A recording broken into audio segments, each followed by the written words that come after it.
Hello, আসসালামু আলাইকুম। It's me Nusrat Jahan Mim from Pushpa Manjuri. গতকালকের পোস্টটা দেওয়ার পরেই বেশিরভাগ কমেন্ট বা এনকোয়ারি এরকম ছিল যে আপু আপনি যে মার্কেটিংটার কথা বলেন এটা উইচ কাইন্ড অফ মার্কেটিং বা মার্কেটিং বলতে আপনি আসলে কি বোঝান। তো মার্কেটিং অনেক বড় একটা বিষয়, তো এটা আসলে একটু বললেই যে আপনি বুঝবেন বিষয়টা এমন না। আমি এই জন্য একটা ছোট্ট স্টোরি শেয়ার করি। বড় বড় সুপারমার্কেটে যে প্রোডাক্টগুলো সেল হয়, কোন বিভাগের কোন বিভাগের প্রোডাক্টগুলো বেসিক্যালি বেশি সেল হয় জানেন?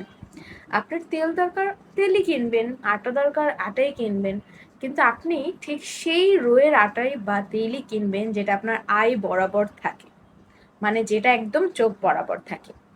এর মানে মানুষের চোখের সামনে প্রোডাক্ট তুলে ধরাটা হচ্ছে সাকসেসফুল মার্কেটিং। অবশ্যই গুণ মান ঠিক রেখে মানুষের চোখের সামনে তুলে ধরতে হবে। কারণ মনে রাখবেন, পৃথিবীতে বেশিরভাগ মানুষ পারচেস করে এমন জিনিস যেটা তাদের তৎক্ষণাৎ দরকার নাই। জাস্ট চোখে ভালো লাগছে, নিড নাই, তারপরও সে সেটা পারচেস করতেছে, কিনতেছে। এর মানে যদি মানুষের চোখে সঠিকভাবে আপনি পণ্যটা উপস্থাপন করতে পারেন, তাহলে আপনার সেল আসার সম্ভাবনা বেশ অনেকখানি। তো এটাই বেসিক্যালি থিওরি মার্কেটিং এর। আরো অনেক ব্যাপক আছে, বাট শর্টে বোঝানোর জন্য আপনাদেরকে আমি এই স্টোরিটা শেয়ার করলাম।